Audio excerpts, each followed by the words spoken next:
Today we chatted with chef, restaurateur, and TV host Luke Zahm of the Driftless Cafe. We talk about his early days growing up in the area and how the Driftless Cafe got its start. We also discuss his fear of success, appreciation of the area's food and stories, his new hosting gig with Wisconsin Foodie, how he's adapting to COVID, and what's next for himself in the cafe. You can find more conversations on our website, lacrosselocal.com. I'm Amy, and he's Brent, and this is Lacrosse Local. My name is Luke F. Zahm. I was born in Lafarge, Wisconsin. My kind of journey into cooking was, circuitous at best. I grew up, my parents were pretty poor, actually. So we grew up on a small piece of property outside in the country, and my mom always had a garden that she tended.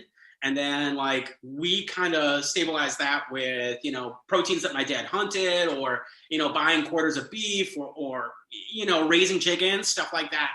I kind of got into cooking a little bit from that and that experience.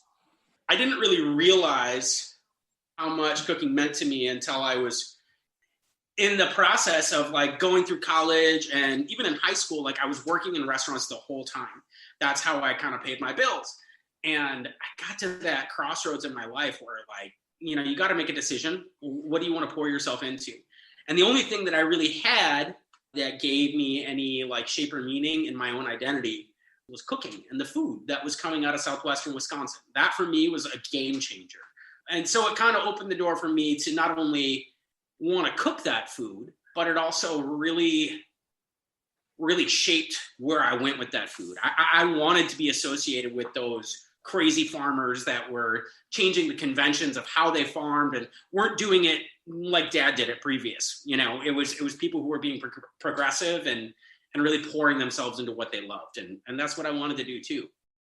How did the Driftless Cafe come to be? What was the origin of that? Was it just moving back, or what was the reason for that? The cafe actually was started by my high school girlfriend and her then fiance. So, a little bit of small town magic there. And, they had it for a number of years. It was kind of run almost as an experiment. They made pizzas. After that, another owner and his partner took it over and they ran it for 7 years. And so when I actually convinced my wife, Ruthie, to move back, she was not keen on the idea of coming home at all. She fondly says that she cried every day for 6 months when we moved back. But through that process, the compromise was this, to be honest. She wanted another baby, and I wanted a restaurant. And so we were looking for restaurants in Madison or spaces to develop, and it was so expensive. And I was actually offered a partnership in a restaurant in Mineral Point, which is another cool small town in southwest Wisconsin. And we went and checked it out. And I don't know what the deal was, why Ruthie was feeling it that day, but she was super sad. And she was like, if we're going to do this, why don't we go home? So I went through the process of moving into my parents' basement, which I don't know if you've tried this before, but it sucks. And it was really, really stressful. In the process, I was working at the waterfront for Don Weber and those folks in La Crosse. That was a really stressful job for me. I think just the time of my life, living in my folks' basement. I was working 6 days a week. I was commuting back and forth between Lafarge and La Crosse, which is an hour each way. And somehow Ruthie got pregnant living in my parents' basement. I don't know how that happens. As it turns out, she was actually in a contest with one of my best friends from college who also happens to be from Viroqua. And they were racing to see who could get pregnant first. Well, apparently Ruthie won by 6 weeks. So I've got a Silas, and he's amazing. He's 8 now. But through the course of kind of coming back here and doing this, I was trying to shop restaurant venues. I was looking at supper clubs. I really wanted to, recreate this experience that I got to be a part of in Madison, which was the Old Fashioned. And it's located on the Capitol Square. And it's this testament to all things Wisconsin. After getting rejected by every bank in the Coulee region. And I went into the Driftless Cafe to get a burger, and I had little baby Silas with me, and I just come out of a meeting with a banker who told me no. And there's, I don't know how many times you've been told no in your life, but there's a threshold. Everybody kind of has a threshold where finally you're just fuck it. you know? And so I kind of had mentioned this to the restaurateur at the time, and he's like, I'll sell you this place. He really wanted out. And so I had gone to just about every bank that I could. And I had this really acute business plan, which was to be like the authority in local food and drink. When I was living in Madison, I knew the stories of a lot of these farmers that are located in the ridgetops and in the valleys here. But I knew that people coming in from the outside didn't know about them. And for me, it was about putting a spotlight on those people, the people that were giving this area momentum and shape and meaning. And so a dairy farmer actually financed the Driftless Cafe, which was amazing because he and his wife really believed in the message of shining that spotlight. So now, 8 years later, we still relive that. We remind ourselves like why we're in business and why that's important. You just spoke about it, but you also referenced it on your website, the 200 certified organic farms in Vernon County. You know, and I'm sure when you were in Madison, the restaurants were getting food from this area anyways. And, you know, being that you wanted to kind of explore and move away to Madison, was there a time that you realized that you actually had it all here before you left? Was that part of the process? And how did that inform your food? I did like 5 years of corporate cooking for Epic Systems, the computer software company. And so I was brought in to help start that, which is no joke. I mean, they feed like 6,000 people a day from scratch. I was there and I had done like 5 years as a manager, and we had like 75 people in the department. And every day we're coming in, we're just banging out this food that was amazing. I was really getting into molecular gastronomy for a while. You know, the ones where like you you put like a whisper of an idea into a bag, and then I'm going to put it in a pillow, and then your plate's going to sit on it. And as you eat this, you know, bougie little bite, you're going to get the essence of the whisper. I think that's very poetic, by the way. I wasn't really putting whispers in a bag. No, not really. So I was kind of getting into that, and I was hanging out with a lot of other chefs that were playing with this stuff. One Monday at Epic, and I sat down next to a chef that he was kind of my mentor there. And then I was telling him about all this cool stuff that we were doing. We were taking foie gras fat and, you know, re-emulsifying it into sauces and then smoking it and then, you know, turning it into a powder. And it was fine. But he grabbed me with his huge hands upside my head. He was like, dude, you are from the home of organic food. Cook that. Tell that story. Nobody gives a shit about, you know, what powder or how you dehydrated this or like you putting Pop Rocks in the cuisine. Like nobody cares. That's a fad. That'll come and go. But like these farmers, what these people are doing, that's where you're from. Tell that. And that's when I knew that I needed to go home. Being from this area, I know the Driftless Cafe, you know, is pretty much on every must-try list from Chicago to Minneapolis. I've seen them write articles about people coming specifically for your food at your restaurant as a day trip. Have you been surprised by the response you've gotten over these years, or is it something that you're like, that's right? Completely floored. I think it's gone through a lot of different phases, to be honest. When we initially opened the door, I was worried that nobody was going to come. Like it was going to be a restaurant that was 6 months and out. We had one night where we had the Franciscan sisters. They're nuns in the area that wear like the all brown. They were dining, and I remember this vividly. I was in the kitchen with my sous chef, and we were starting to bang out food, and it was like a Saturday, but it wasn't that busy. And honestly, Brent, I wrote, and I'm not a deeply religious person in any scope of the sense. I'm very spiritual, but I wrote on a piece of paper, I said, sister, would you mind praying for us? This whole restaurant, it's about celebrating the bounty that we kind of have around us here in the Driftless region and bringing, I guess, some notoriety to it, letting the world see who we are and what we do and why this is important. And I wrote this on a piece of paper and I had it sent to the table. And so she wrote back, of course, she would keep us in her thoughts and prayers. And I am not kidding.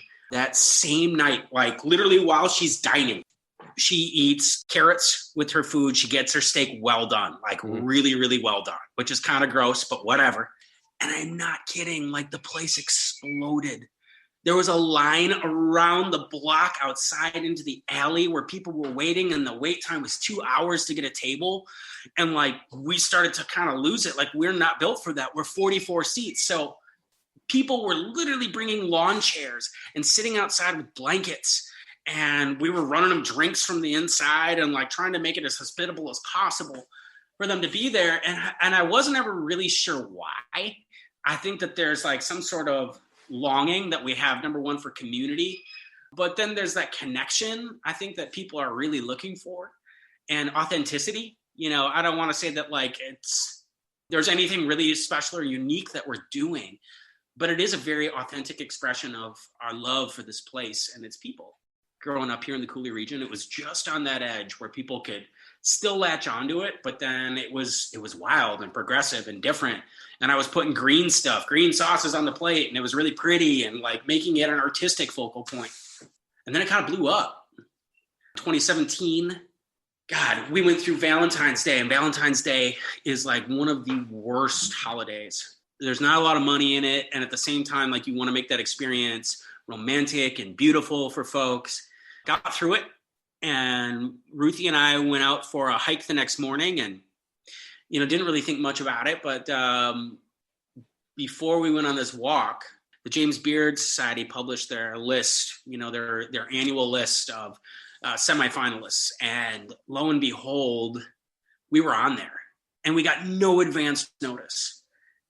And so like the phone starts blowing up, the emails start blowing up, you know, we get all these media outreach pieces, and like people come out of the woodwork because suddenly there's recognition on a national scale. The average population size of the communities where these restaurants were based were like 220,000 people. So it was this crazy amount of attention. And I think, honestly, that almost killed me. It took years of like understanding how to deprogram myself from that and like becoming my job, and like pouring everything I had into that, and every single plate. For that whole year, 2017, 2018, like, I assumed that every single diner was from the James Beard Society. And they were coming in as like, you know, secret shoppers to try and discern whether or not you're actually worthy to be on this list. And, you know, that for me was extremely stressful, because I figured out in my personality set, I am hardwired to exceed expectations for making people happy. That's why I'm good at what I do. That, I think, was like the up and down, the dual-edged sword of like the cafe becoming successful quickly. You know, it really changed my perspective on how I go to work every day and why I go to work every day, if that makes sense. You also become the host of Wisconsin Foodie. Can you share any story that you had with a particular farmer or restaurateur that, you know, really struck home with you? There's a lot of amazing food producers. There's a lot of amazing farmers. I think Bo Sheng, the Hmong farmer who sells at Cameron Park Farmers Market with her parents, actually kind of getting into the nitty gritty of like her story and the Hmong people's story of how they ended up in this area. And I think a lot of people go to the farmers markets and take it for granted that they grow this amazing produce, they grow these amazing flowers, but yet they don't really stop to think about the fact that they were displaced because they were allies to the United States during the Vietnam War. You know, there was a secret war going on. And like, I think the munitions drop on Laos was like World War II combined, just in like a 5 to 7 year period on Laos. So when her parents actually have gone home to actually look for where they grew up, these remote villages in the jungle, they can't find them. Can you imagine what it's like? Imagine coming back to La Crosse and not being able to discern where it was because it had been bombed out of recognition. That for me really hits home. And then like the stories and customs around their food in their community, you know, she had a quote, and I don't actually think it made the cut for the show, but she's like, my whole life, everything we owned in the house that we lived in was covered in this very thin layer of soil. And it was the soil from their family's gardens outside of West Salem. And like, it permeated everything because they were so closely connected. And there are stories like that all over the place here, which I think people take for granted. We're not all homogenous, white folks doing our best version of being farmers or being food producers. The Oneida Nation this year, that was a show-stopping one for me. We went and actually documented them harvesting their white corn. So this corn has been part of their tribal DNA for thousands of years. And during the American Revolution, actually, the Iroquois Confederacy, majority of them actually backed the British because the British were good about running in food and supplies. The Oneida Nation decided that they were going to actually feed George Washington's starving troops. And so Washington's troops in Valley Forge, they were trying to eat this corn, and it was like this hard dent corn, and they couldn't figure it out. They were dying, literally. And so the Oneida Nation came in and they taught them how to nixtamalize the corn, which is to cook it with wood ash, so that their bodies could process the hulls and they could actually digest it and break it down. Well, as soon as the American Revolution was won, you can read the Sullivan's papers. General Sullivan actually was ordered by Washington to go through and burn all the villages and all the crops of all the Native American tribes in northern New York. So the Oneidas were basically double-crossed. And they were displaced into this area outside of Green Bay, Wisconsin, where they've been literally cultivating this corn seed for 300 years. And actually last year, they went through and they started to make amends in the Confederacy, teaching some of those displaced tribes like the Cayuga Nation in Canada how to grow the corn. And it's all this long storytelling process that when we're going to film, we are enmeshed with the Oneida Nation for 3-4 days.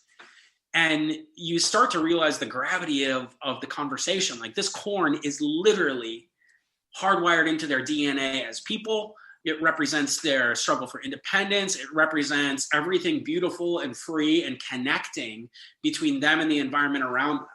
So those stories are kind of impossible to ignore. And there's stories like that all over the state. It's amazing. You being around the state, finding all these stories, just being in La Crosse and hearing these stories and how people take it for granted, talking to Bo as well. And she talked about how people come up to her family and ask a question like, where do you buy this produce? Not even believing that it's grown outside of Bangor. And that not really realizing that we live in one of, I think Viroqua, whatever it is, per capita organic farms more than California or something like that. I don't know what the exact quote that is, but it's surprising. I think things like Wisconsin Foodie and things that dig into those little pieces, no matter if it's not a national focus, but a Wisconsin focus, is really important. Yeah, and I think it gives credibility to who we are as a people. My whole reason for cooking and taking on the television segment and all the stuff that's going to happen in the future is to really broaden the understanding of who we are as a people.